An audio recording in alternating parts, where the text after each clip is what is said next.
Good evening, good evening, good evening to everyone. Hello, hello, hello, and welcome to At the Helm with Kelly and Wayne. Yes, we are back. We are back once again. Glad to have everyone here. Again, we are grateful for those who are joining us. You can find us on these platforms we are still live streaming to Kelly's Facebook page, but we're also live streaming to At the Helm with Kelly and Wayne Facebook page, and also At the Helm Kelly and Wayne YouTube page. So we would love for you to go like those pages, find those pages, so we can get some traffic to those pages as well. So we are going to continue to share with her page while we're building and getting people here, getting people coming. But we definitely want to drive as much traffic as we can there. So we're grateful to be on here again this evening. We're grateful that you've joined us this evening, and we are going to have our first guest this evening. So we are prayerful that all of that goes well. I did a couple of test runs today, and of course they went fine, but you know how everything works when you're trying to do stuff in the middle when it's live. Things don't never seem to work like they do when no one's watching and no one's here. So we'll see how that goes. So we hopefully have a guest that's going to be showing up in the next 5 to 10 minutes. But we are planning on this evening talking about the More Monday movement. For those who are familiar with that, for those who may not be familiar with that, don't want to say too much about it this evening because we want to let our guests share as much as they want to about that. But we're going to be discussing that More Monday movement. We're going to be talking about some things that are going on down at the North Carolina General Assembly at 16 West Jones Street, and the things that those people are doing down there that are not nice, that are hurtful to a whole lot of people, and which kind of involves and plays right into the More Monday movement. So again, and More Monday just kind of one of the things that feeds our spirit. Yes. It's a lot of things that one of the many things that we are passionate about, that we believe in. We believe that when you can do something for others, even if there's nothing for you in it, that you should do for others, that you should want everyone to have the basics. And so we've been involved with the Poor People's Campaign and the More Monday marches for about 5 or 6 years. And so we're happy to be inviting Rob on tonight. Yes. But before we get to Rob, what's been happening since we were last here? Again, a lot. We were only here every couple of weeks. The one most exciting thing that has happened to me. Of course, my birthday. So we're gonna be celebrating that all month. All month. All month. Was that a high five for my birthday? Yep. High five for your birthday. High five for your birthday. So we'll do that again in 2 weeks on our next podcast, just like her birthday was that same day. If it's still April, it's still my birthday. Yes. So one other exciting thing that happened, I found my Apple Watch.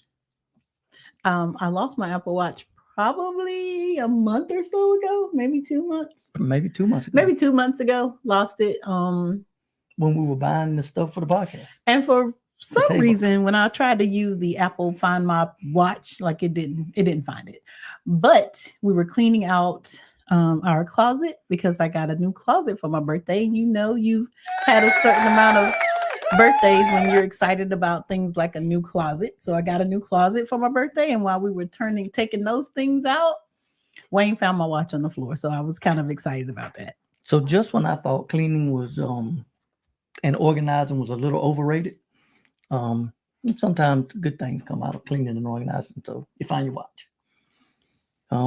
Also, since the last time we've been here, there've been a couple basketball games, a couple big dances, and so there was, of course, the men's NCAA Final Four, and Connecticut won it all, took it to the house. It was a good game. They were, I guess you can say they were the best team, but they probably played the best out of everybody. I think they won every game by double digits throughout the whole tournament.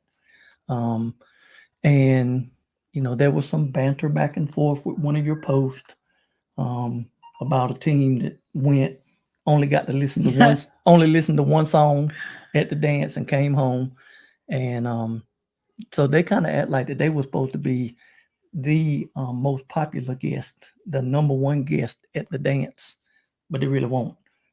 But they only listened to one song, came home. Listen, this blue rivalry here in North Carolina between Duke and the University of North Carolina at Chapel Hill It's strong. It's real. It's real. So, little trash talk. But always. But it was good from both sides. Yep, but it was good though. But the light blue, we already know the light blue is the best blue, right? Yes. Yes. Say good evening to our people that are watching us. Hello, Sister Carol, Sister Sadie. Hey, Sister Gloria. Yeah. Thank y'all for tuning in. Mm-hmm. We will try to keep an eye on the chat while we're going on. We're also on streaming on TikTok. So there was also there was also the women's tournament, who I actually watched quite a few of them. I probably maybe even watched more of the women's tournament than I did the men's tournament. One thing is because that light blue team on the men's side didn't get an invitation to the dance. They were home like me, but the girls did. So I did watch them play a few games. And of course, I watched South Carolina. I was really kind of pulling for them. Me too. I like Dawn Staley. Me too. Like South Carolina. Mm-hmm. But in the end, I was pulling for LSU. Wanted them to win it all, and I'm glad they did. And of course, most of you may be familiar with all of the controversy that happened after the tournament with the celebration and how the standards are so different. It really was. This really was no controversy. Yeah, there really was none. They made it some, but they tried to make it controversy, but it wasn't. Listen, this new generation, these what are they? Gen X's, Gen Zers, what are they? Maybe. Listen, they are not playing no games. Mm-hmm. I appreciated how Angel Reese sat in front of that microphone and in front of that camera and told people, you've been talking about me all year. You've been talking about how I'm ghetto, how I'm thug, but I did the same thing that's another person did, and y'all don't have nothing to say. We are beyond the point where now Black people, Black women especially, are not really concerned about making people comfortable. Mm-hmm. We are comfortable in our skin, and if that makes you uncomfortable, that's on you. Yes. So I really appreciate how she's handled it. And, even though these are grown people, grown men, mostly, who have something to say about, she's a college student, she's a child. So while people want to protect the other players' virtue, I guess, they upset because maybe her feelings got hurt. So while we're all, everybody wants to protect the one player, Angel Reese is out here handling things. Yes. And I will give props to Caitlin, who has come out and said, listen, I'm good. Runners up don't normally get to the White House. What are we doing right now? Yes. She didn't have to do that, but. And you can't take it. I mean, she's a baller too. She can play. She is a baller. But what we know is that people hate to see Black women winning. Oh, yeah. And we win anyway. Win. So that was just kind of what that was. Yes. So also, since we've been away, I think Wayne got new ears. I did get some new ears. Do you want to talk about that? We can talk about my new ears. So he I don't know how long you've had this hearing loss. I mean, it's been a long time. We just decided one day, I was in the car talking to him, just listen, we're getting ready to go to Best Buy. So for all of y'all who didn't know, Best Buy has hearing aids. Best Buy has hearing aids. Yes. And we went and we got Wayne a pair. And now, rather than saying huh or squinting to hear, he told me he can hear my thoughts. Yes, I did. He hears my thoughts now. Mhm. So he everything that he I guess didn't know he was missing out on, like me ruffling a paper bag, a potato chip bag.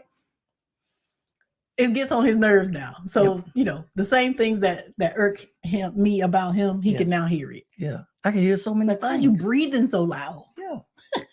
I heard the beeps on the gas pump the other day when you put the numbers in. Didn't ever know they made noise. I didn't know the car made noise when you got out without the key. There's just so many things I hear now that I used not hear. So it's amazing to be able to hear. I hear birds chirping during the day that I never heard. It's amazing. So it is. So, and these over-the-counter hearing aids are definitely more economic. I went to an audiologist to do a hearing test, and of course they told me I couldn't hear, which I already knew. But then they told me the hearing aids I needed were going to be like $3,500 a piece for both. So I was like, I'll just keep saying huh for a little while because that was a lot.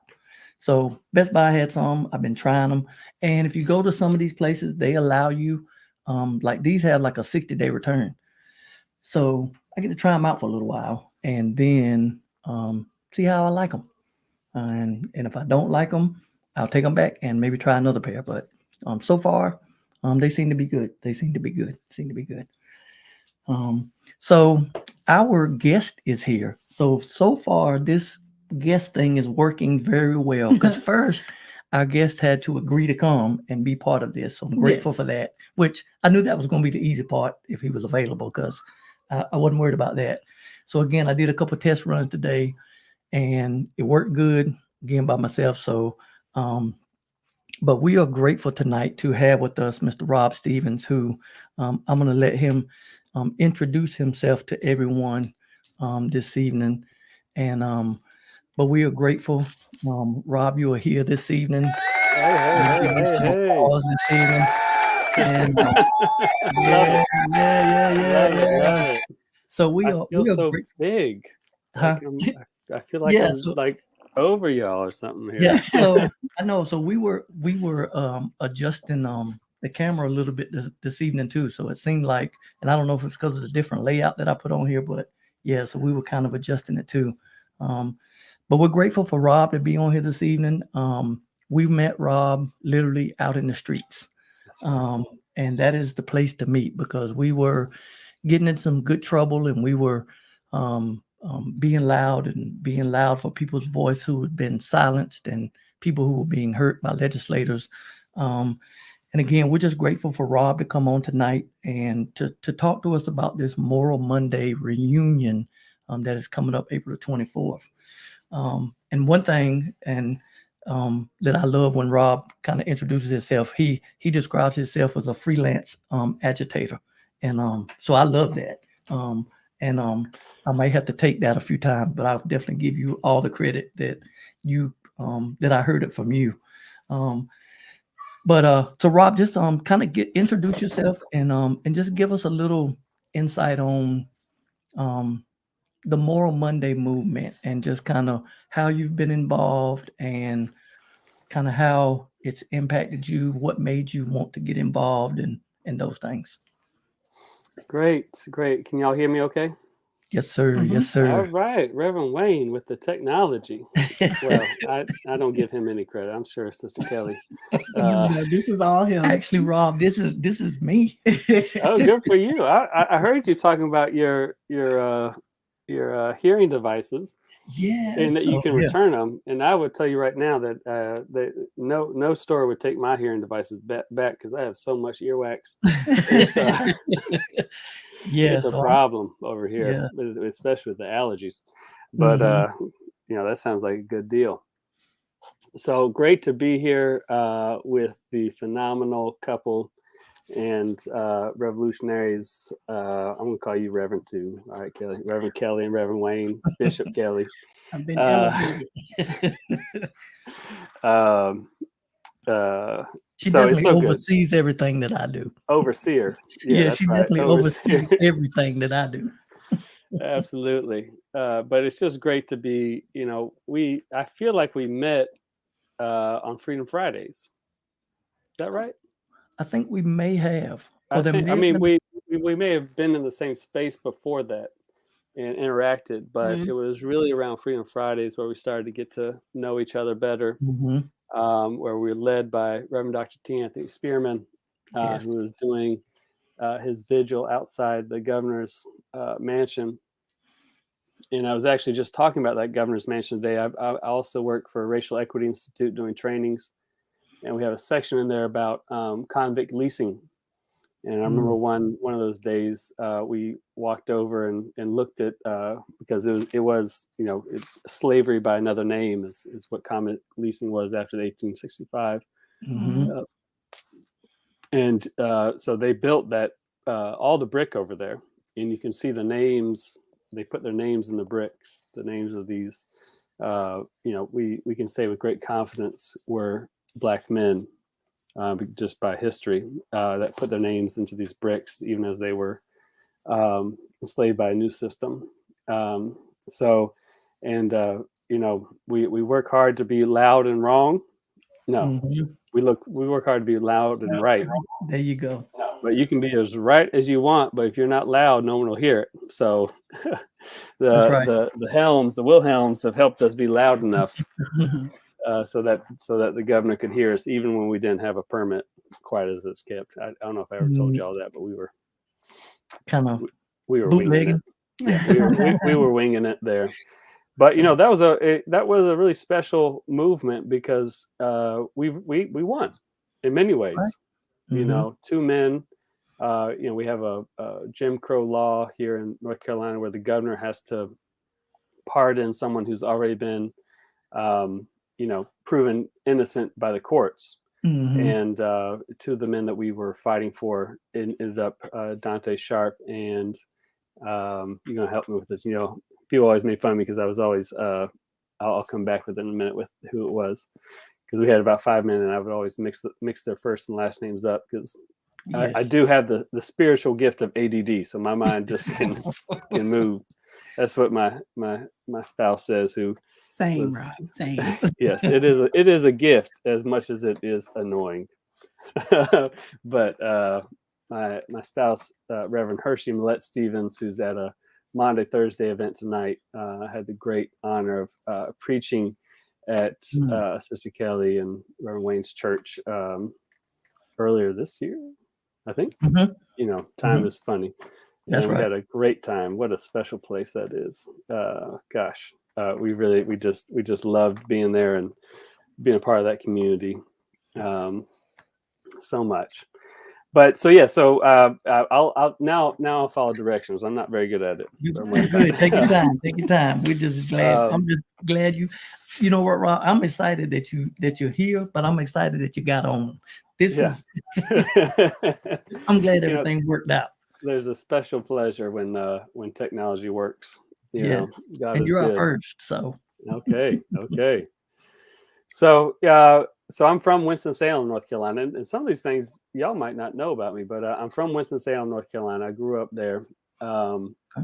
and at the age of I grew up in a predominantly white Presbyterian church, and at the age of 16, my father on MLK weekend took us to visit a Black Presbyterian church, and it was led by Reverend Dr. Carlton A.G. Eversley, who left us too soon about 4 years ago. But he introduced me to a type of Christianity and faith that I had been hungry for because, we learned early on red, yellow, black, and white, we are equal in God's sight.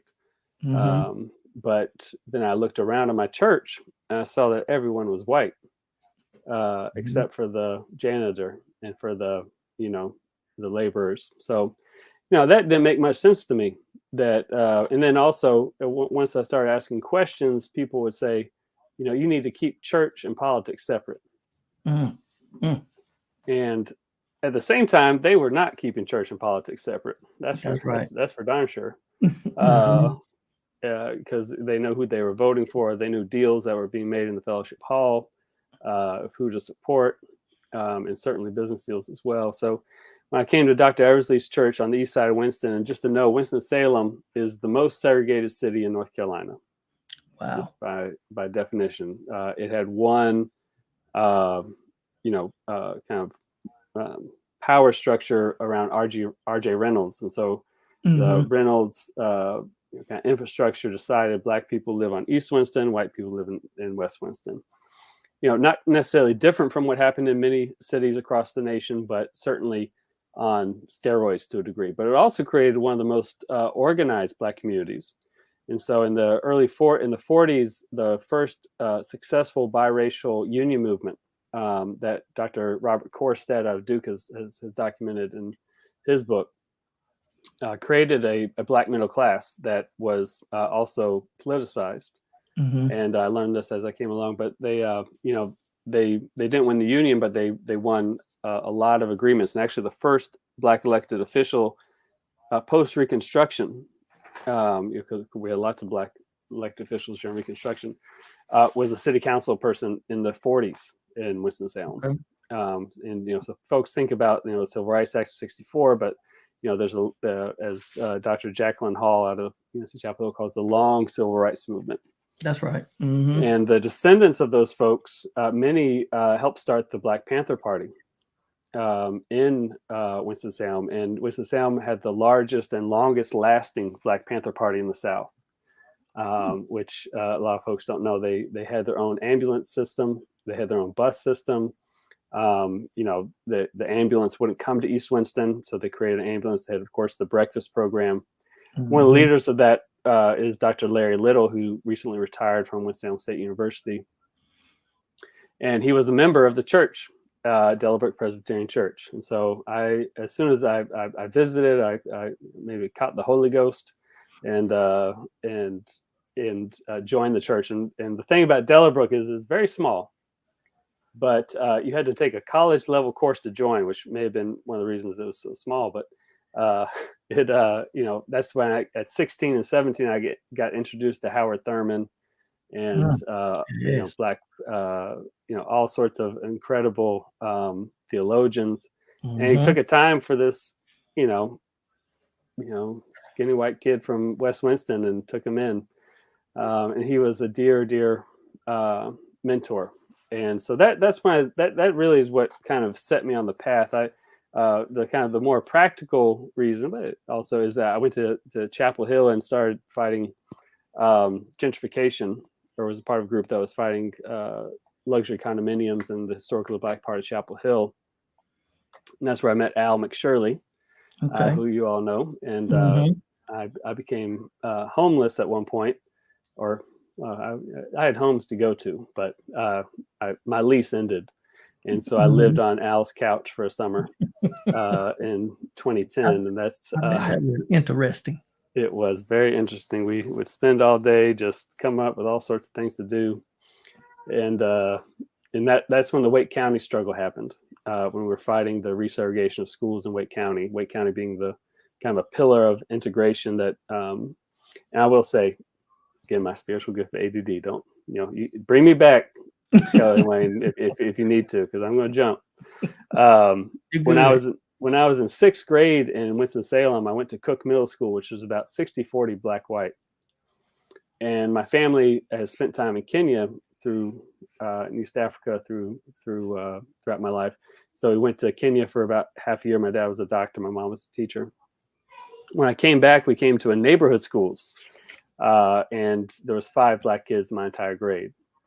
And so the resegregation of schools that began under the Republican Revolution '94 took hold in Winston-Salem and fundamentally resegregated. And that's also what brought me to Dr. Eversley as well at Delabrook. And so I knew firsthand what the consequences of resegregation was. And that's how I really jumped in with Reverend Barber, Bishop Barber, Al and so many others during that struggle against Wake County. I really kind of think of it kind of like the Montgomery before the Birmingham Yeah, in terms of the movement history. I'm with you. And so that's a long, maybe too long story of how I ended up on Al's couch. And then Daryl Hunt and I joined the NAACP, and we doubled the staff in 2010. So Daryl Hunt was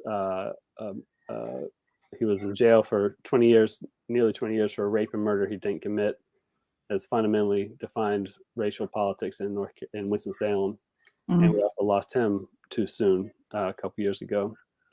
But we started the Anti-Death Penalty Project, and then, but we also we were very much freelance agitators. We just ran around the state, just raising heaven. Isn't that right? There you go. That's it. I like it. I like it. And, it was funny. I was kind of looking up a little bit of the Moral Monday, and I saw an article in one of the newspapers or something that reported talking about the Moral Monday movement.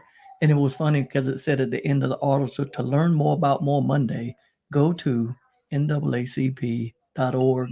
And I'm thinking, what happened to that? Because I'm thinking, the last couple of years that we've been, at least in some branches, yeah, but we have not been in the spirit of not breaking my cease and desist order.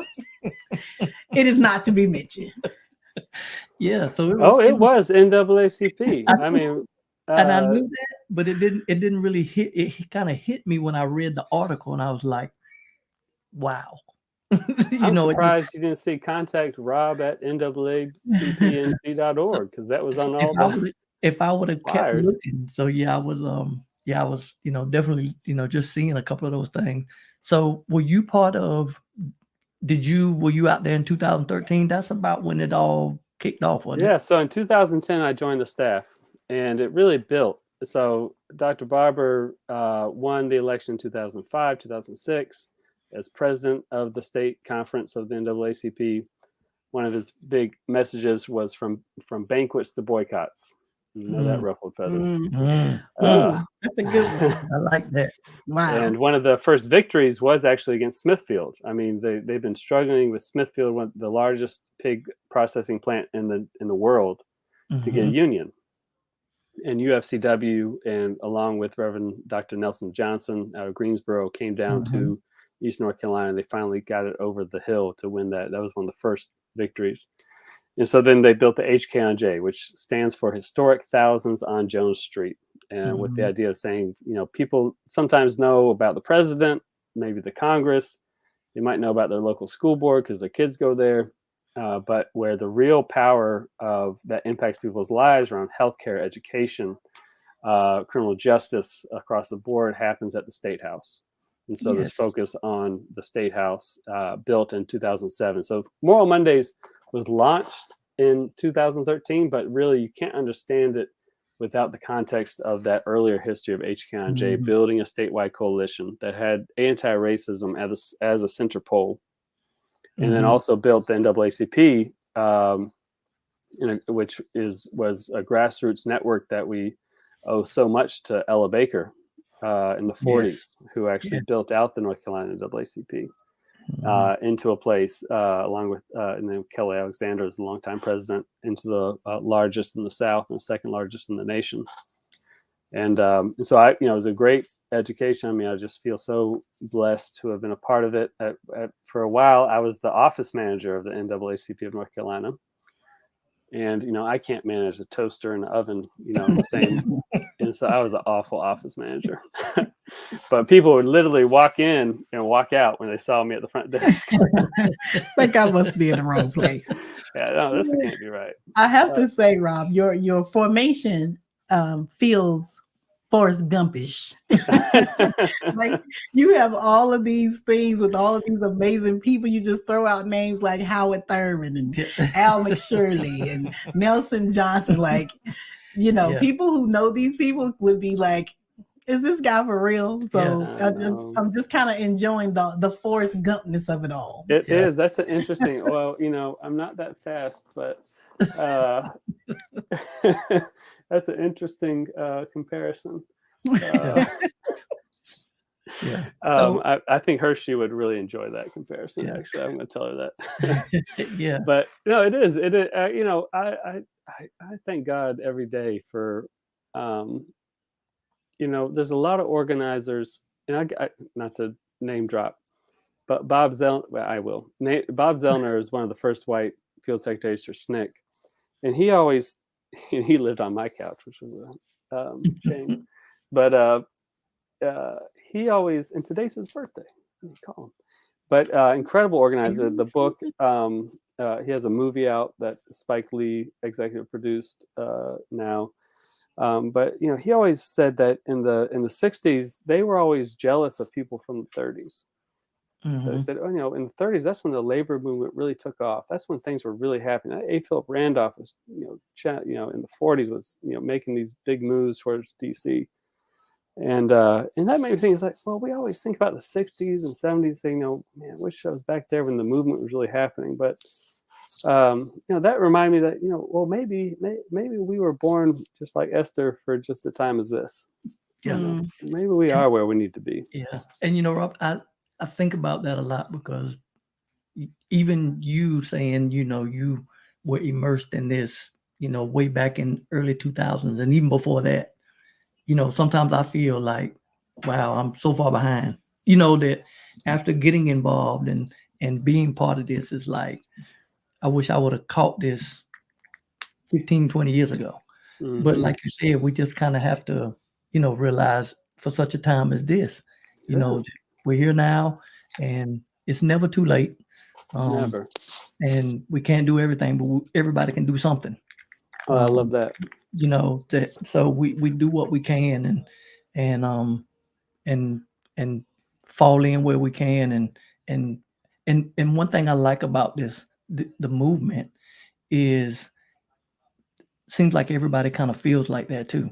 It's so welcoming when people come in, and nobody really looks at the seniority of how long you've been doing this, and what you know, what you don't know. If you're willing to sing off key, if you're willing to chant, if you're willing to march, if you're willing to go out and make some noise and be loud and right, people are like so welcoming. And you kind of get in, you get in, and it is that welcoming spirit with all of that through the movement, it seems, so far.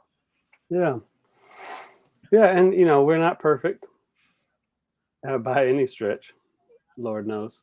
But there is something about meeting in the streets, meeting around something that you believe in, that can kind of work through all those issues that we have, and that kind of divide us. And and one of the things is interesting is that the more we're open about those divisions is actually how we make an opening place for everyone. I think the more we can be explicit about who we are and who we've been, the more accepting can be. There's this strong movement in the nation now that's been started actually since the 60s and 70s that talking about racism is racist. That's what it boils down to. The anti-critical race theory, making people feel uncomfortable. That they made this turn, and Al always said, we can't let them take that away. Right. We fought to make racism for that word. And when I'm talking with Reverend Barber too, systemic racism is redundant in many ways, because racism is just systemic. That's what it is. It's not about interpersonal meanness at all. But to be open about that is actually how you include everyone, and to make people feel really actually welcome, regardless of where they come from. So we've had millionaires come with us. And join. We've had and then small business owners, and then of course we have fast food workers across the board, and that's what I think part of what made, well, really, to be honest, the roots building up towards Moral Mondays was also overcoming these divides that the extremists had put in our place, largely being around women's rights to choose and being around LGBTQ marriage equality. And Reverend Barber, became the first NAACP president in North Carolina, became the first NAACP to actually come out with a strong statement against an Amendment 1 that happened here, and said that whether or not you believe in marriage equality, you should never vote to enshrine discrimination in the Constitution, saying that we know what that looks like. And that helped build some of the coalitions that, that's some of the forgotten history that helped us lead, because that was the primary of 2012, and that helped build towards 2013. Yep. And so in 2013, just to get to the what happened 10 years ago on April 29th, it begun earlier by A&T students who went and put duct tape across their mouths because they were starting to vote against college IDs being allowed as voter ID. And they came, and that was an inspiring AP photo that went across the nation. Tyler Swanson, who we all know is now a school board member, he was one of those. Isaiah Daniels. There's so many who were part of that struggle, and they really jumped it off. And then some clergy leaders, and I went back and looked at it. It was actually a pray-in on April 29th, and quiet as it's kept. I know we're public now, so maybe not quiet as it's kept. That first April 29th, we didn't know exactly where we were going in the General Assembly. We ended up at the Senate side. And the Senate was, or how, I can't remember which one was which. And an N&O reporter came up and said, that's the House. They're not in session right now. The Senate's on the other side. I said, yeah. I know. We're meeting here. We're going to march over to the. That's how you do it. But 17 individuals, a diverse group, a woman in a wheelchair, Marty,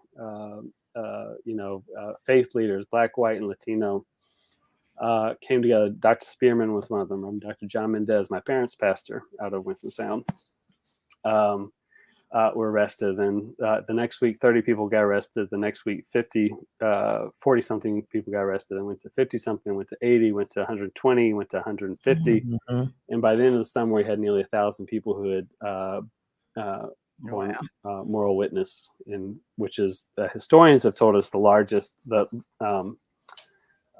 continuous civil disobedience campaign at a state legislature in history. And it picked up again in 2014 and kept on going. And so, that's amazing. Yeah, it was. So, Rob, let me just cut in right here, because when you say get arrested, a lot of people just they're switching off right now. Yeah.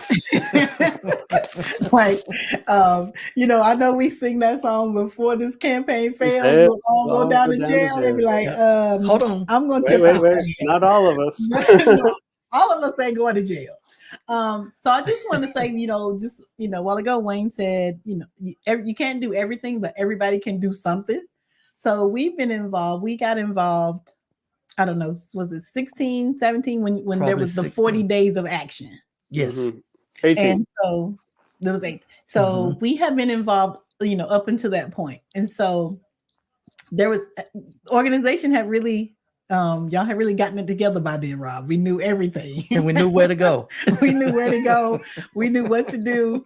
There was a packet. If you were wanting to be arrested, there was a line for that. And so I was able to participate in that by not going to jail, but I went to the jail where I could, I'm a notary. I could notarize, people's paperwork for getting out. So that was something that I could do, because I really wasn't trying to go to jail. I wasn't trying to go to jail either, but I was there for the cause, Rob. I was there for it. Yep. That's huge. Yeah, absolutely. And we one of the tenets of the movement is that everyone's decision has to be personal. Yes. And what we always said is that your involvement as a supporter is just as important as someone who risks arrest. And then I always, started these trainings saying, who here is come to go to jail? And anyone that raised their hand said, no, that's not the point. There's a lot of ways to go to jail. I've done some other ways of going to jail. I've done some of those other ways. Right? I want to go one of these ways. Yeah, they're more fun, but a little more embarrassing. But that's not the point. The point is that we have no other choice. that the levers of power have made it so that we have to, bear witness to the evil that's happening, and that's not for everyone. Mhm. I'm on an arrest fast right now. I haven't been arrested in years Mhm. because I just did too much. I'm done. I can't count how many. I tell people that when I come, when we sing that song, we'll all go down to jail. I say, not me, not this time. Yeah. And what was funny, Rob, we when Hey, we Tiffany. started getting kind of involved in the Poor People's Campaign, and we were telling people at the church, we went to a rally in Durham one night, and they had not been to one of the rallies, and of course Yara was there, and they were singing, before this campaign fails, we'll all go down to jail. And a couple of them looked down at each other down the road. They were like, hold on, what? They They were like, caught up. hold on. It's, What it's y'all to done got the us out point. here It's doing? to the point now, Rob, where protesting is kind of is who we are. So to the point where if I'm at work and I ask this one particular person, "Do you want to go with me? You want to go to lunch today?" She'll say, "Does it involve going downtown and holding up a sign?" Like, It might.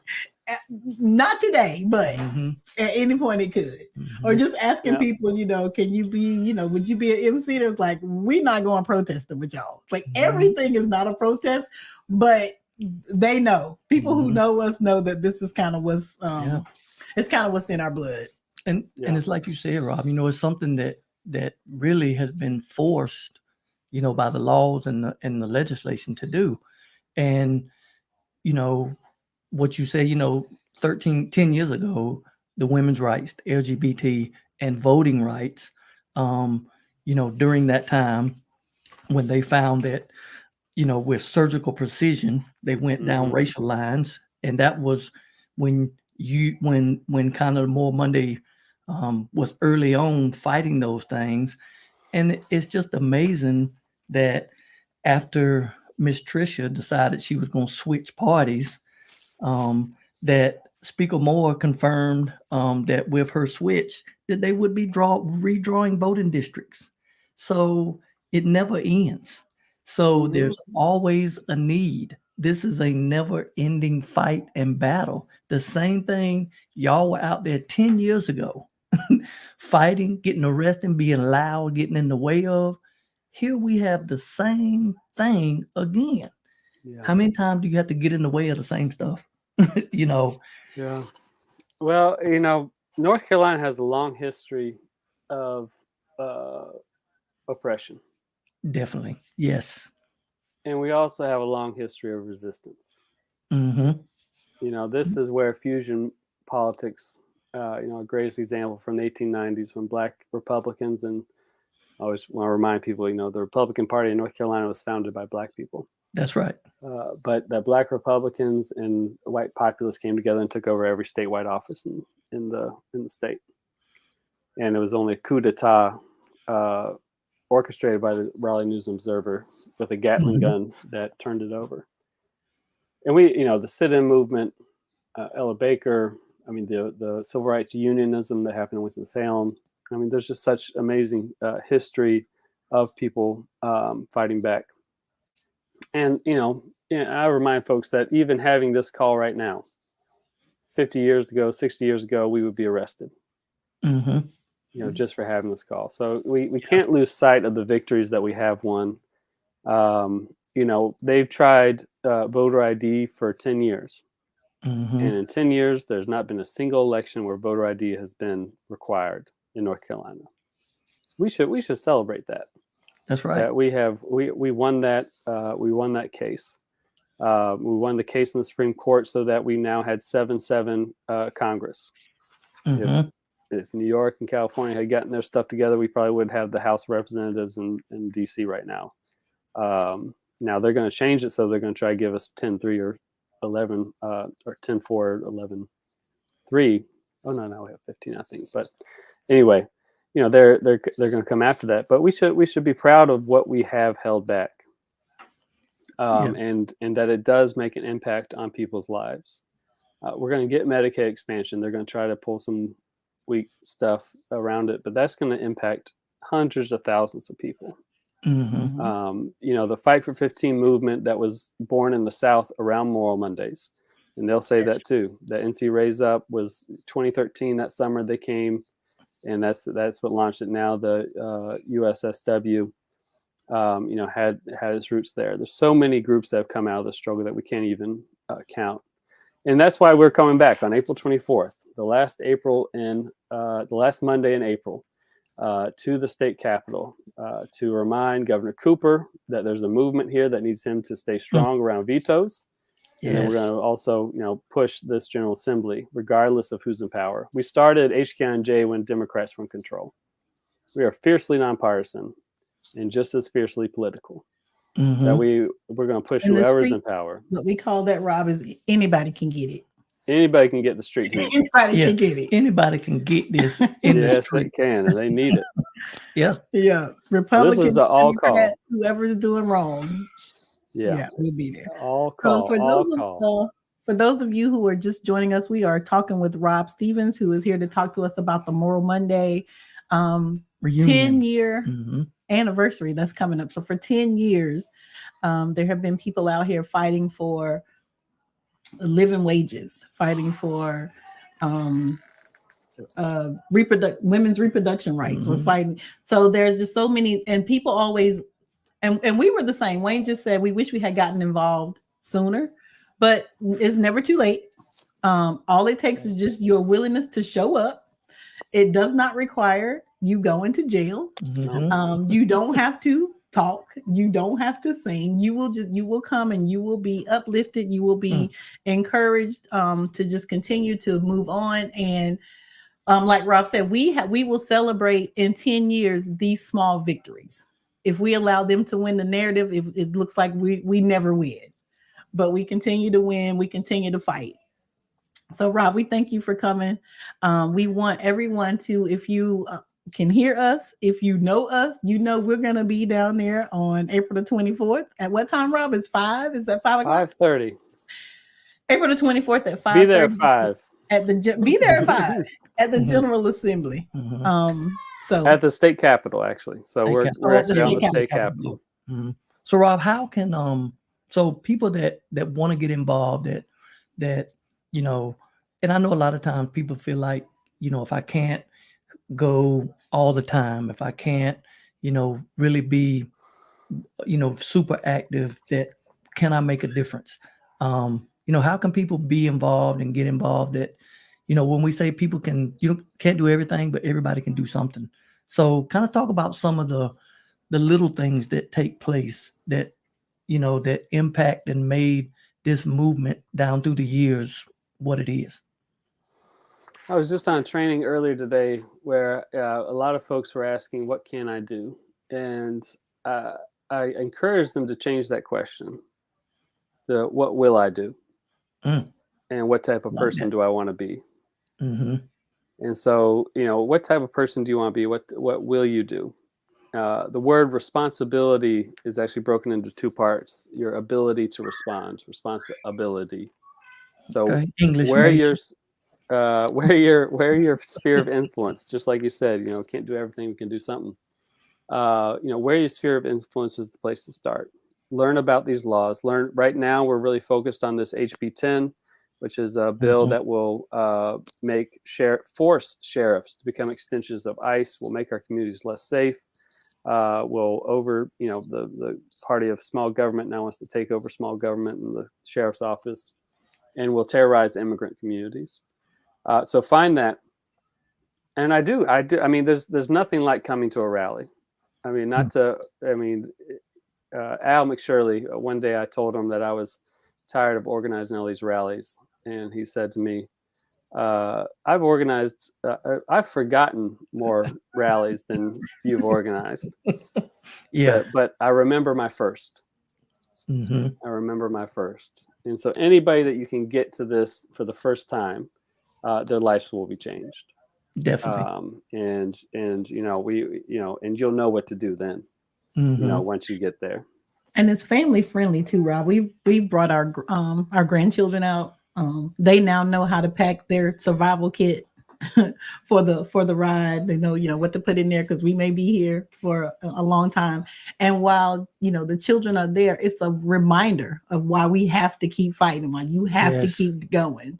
Like, we are building something so that they can have, maybe they won't have to have the same fight, maybe they will, and if they do, they will be equipped already. They will have the tools that they need. That's right. That's right. So Family friendly. it's family friendly. It is. It is. And it's Thank y'all so much. And just thank you for being who you are to the movement. Y'all have been a blessing to so many, more than you can even imagine. And we love you. And thank you. We love you. That's the chant that we always That's it. did. That's it. Well, we appreciate you too, Rob, for your leadership and all that you've done, and again, that the friendship that has began, and look forward to what that continues to bring, and that just that welcoming spirit that comes with that movement. And when it's one thing, it doesn't matter if you show up to a movement, you show up to a rally, and you may haven't been there in a long time. Nobody comes up and like, where you been? It's like everybody's so glad to see everybody. It's like a whole new reunion and a whole new movement again. So any closing remarks, anything that you want to just close out with? We've given the date, April 24th, in front of the Capitol building. Again, if you've never been, take the time to show up. Take the time to show up. If you feel like afraid somebody's going to call on you, stand in the back, stand on the curb, stand where you can still hear, but feel the energy that is at one of these places. And I'm going to say the love that is one of these places that is shown and expressed, for all of humanity. But anything you want to add or to close out with? No, we'll welcome you there. We'd love to see you there. And this is a movement and not a moment, Yes. as Dr. Robert says. So we're not doing a reenactment on April 24th. This isn't some memorial service or commemoration. This is a recommitment rally. So this is a new beginning, not a coronation of any sorts. We're going to be building groups that have been at the General Assembly yesterday and before, who have been protesting, are going to be there. We're going to be there the next week for the Second Chance Lobby Day, and we're going to build towards a massive movement in 2024 to bring back a statewide coalition that can build the type of power that can be responsible to the people of North Carolina, unlike the increasing fascism that we see in the leadership of the General Assembly. So we hope to see you there, see your kids there. Bring some water, bring your spirit, and we'll see you in Raleigh on April 24th. Yes, sir. Yes, sir. Make sure you tell your family, tell Reverend Hershey we say hello. Tell her thank you for allowing you to hang out with us for a little while, and Jeremiah for allowing me to steal you for a little bit. But again, I had to exported him to his grandparents. I got you. Outsourced them. There you go. There you go. Have to be strategic sometimes. Yeah. Rob, look forward. I know we'll see you possibly before then, but thank you for all you do. Appreciate you coming on this evening, and anytime that you want to join us, if there's any way we can help get this word out, to spread, to news, to share, anything we can do, just don't hesitate to reach out. We will travel with this. We'll go where we need to go. Drive people to At the Helm Facebook page, At the Helm with Kelli and Wayne YouTube page. These videos will be on there, so we're going to continue to try to drive people there, to remind people what's going on, and to inform people the importance of being involved and the importance of coloring in those circles of people that we put down there on Jones Street make a difference. So we continue to stay in that fight. And I remember that night we were at the chapel when the couple that wrote the book, the Black Psalms book. Yeah. Yes, when she shared about Jeremiah 29. I mean, it was just so powerful that what do we do? And that those verses before, when God says, I knew you before you were formed, and I know what you were made for. And before that, when all of the oppression was going on, continue doing what you're doing. Yeah. Keep doing what you were doing. Keep doing, and knowing that you're making a difference. Yeah. And that, in the end, victory is ours if we can just keep pressing forward and just keep going. So thank you, Reverend Brother Wayne, and thank you, Sister Kelli. You have blessed me with that. That's for sure. Well, thank you. And like I said, anything we can do, and we're grateful that you were here. I'm glad you came, and we'll get you back. And any way we can help spread this word, continue to let us know, man. We All right, appreciate you, sounds brother. good. Appreciate y'all. Thanks.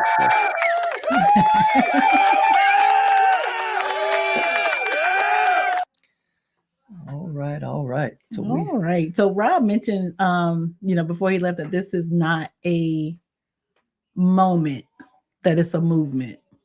And we've told y'all several times that we listen to Sirius XM is where I'm being educated these days. I get everything I need from Sirius XM, Urban View channel 126. If you have Sirius radio, put your dial on 126. Joe Madison is the GOAT, the Black Eagle on there.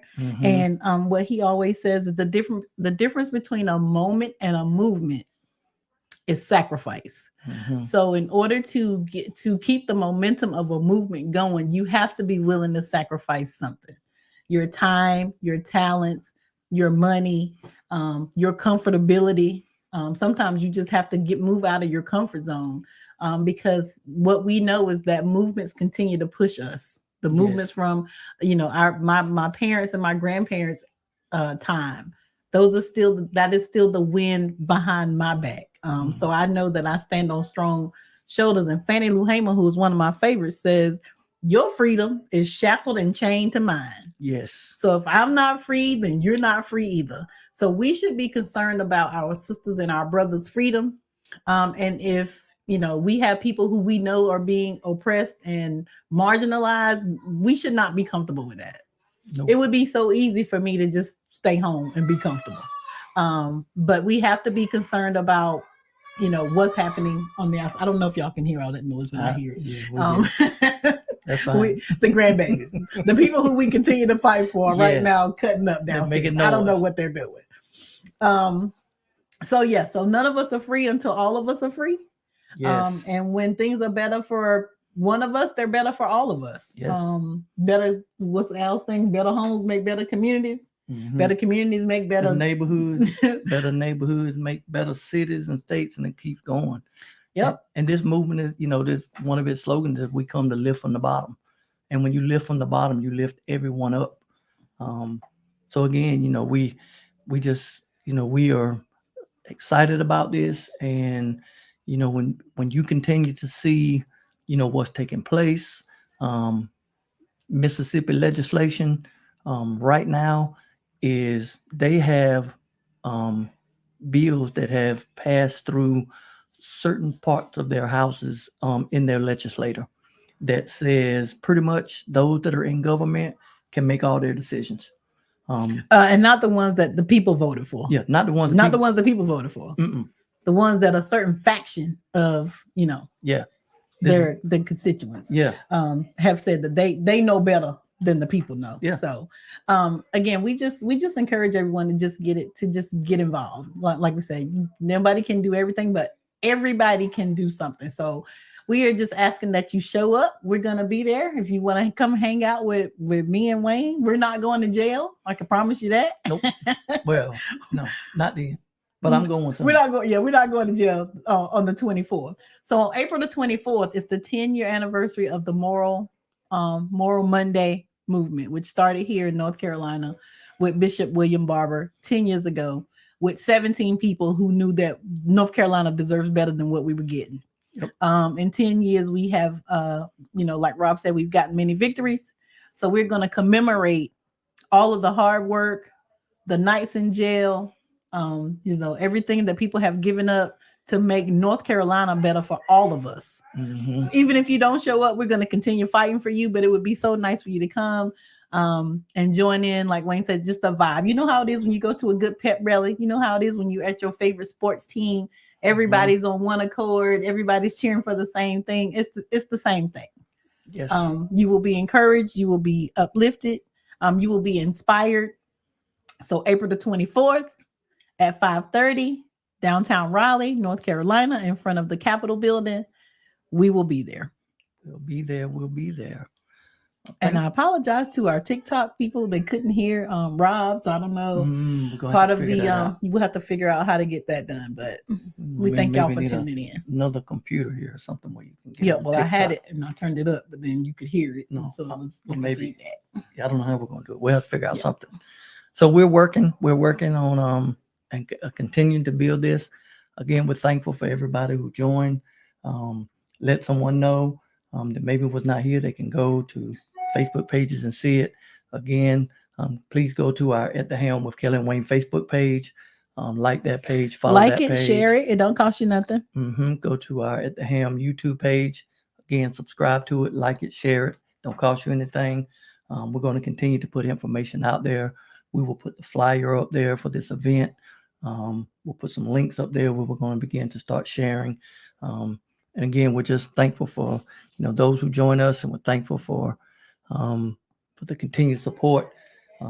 So you see our logo on here tonight? I see, that's nice. You're doing good work. You're doing good work. We got some pictures behind us when we were doing our sipping paints, our artistry. Yep. So we continue to build this again. We're thankful. We will be back in 2 weeks. The plan in 2 weeks is we are going to share about the history of the church from its inception. We have a few more guests that's going to join us, at least 2, maybe 1 more that will be joining us in 2 weeks. So we will see everyone then, and we are so grateful and thankful that you took your time to spend with us this evening. And again, thanks everyone. And Roger Lee says he'll be there. Thank you, Brother Rod Lee, for joining us, and I appreciate you and everyone else that is here. And we will see y'all next time. Good night.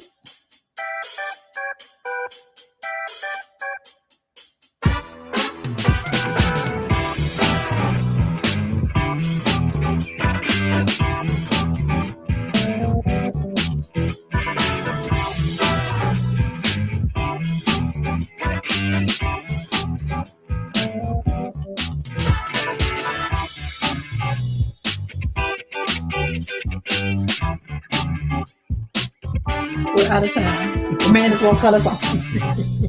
The man is going to give us a hard